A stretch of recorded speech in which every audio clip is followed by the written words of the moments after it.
Today, we're going to look at the Sony ZV-E1 full-frame camera with the Sony 16-35 f4 PZ lens. Boy, that's a mouthful.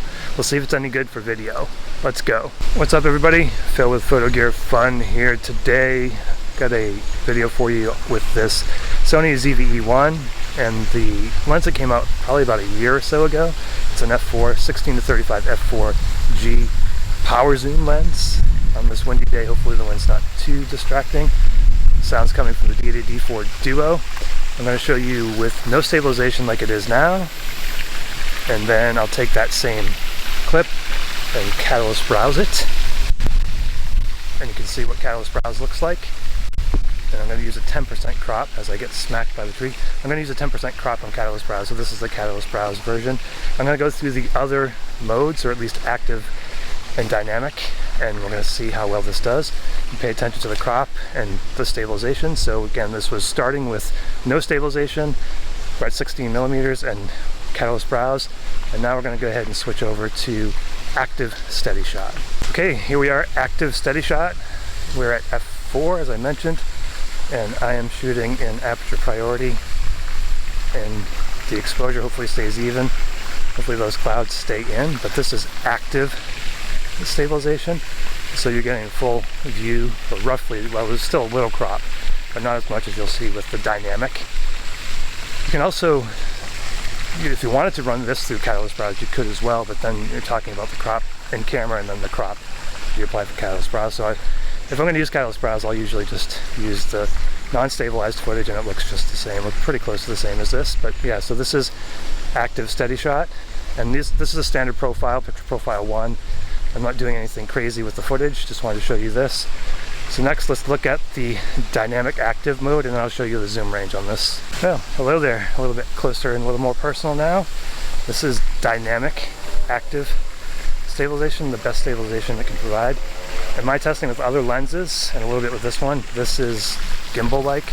I did notice that with my other third-party lenses, the footage looks a little jerky, looks a little weird. So I wanted to try it with this Sony lens. I like this lens anyways. It's super light. You know, it's lens been out for a year. You've probably seen reviews on it, but this is the ZV-E1 with dynamic active stabilization at 16 millimeters with the crop. So I'm going to go ahead and zoom in on the fountain now, and just to give you an idea on the zoom range, it's 16 to 35. We'll take a look at that, and then we'll wrap up this quick look at the ZV-E1 with this 16 to 35 f4 power zoom G lens. Alright, so there is the fountain. The good thing is the ZV-E1 has a rocker arm, a zoom arm. So I'm at 16 millimeters, and I'm just going to zoom in. As you can see, the trees blowing around, so that's 35. There's also, if you want to add clear image zoom, you can do that as long as you're not in dynamic active. So in dynamic active you can't have it, but in any other modes you can. So that is 16, and then that is 35. And notice how smooth the zoom is. There is a rocker on the lens itself. I'm using the rocker on the camera, which is great, very convenient. So that is what you can expect for your zoom range, as we maybe get you a little dizzy looking at that fountain.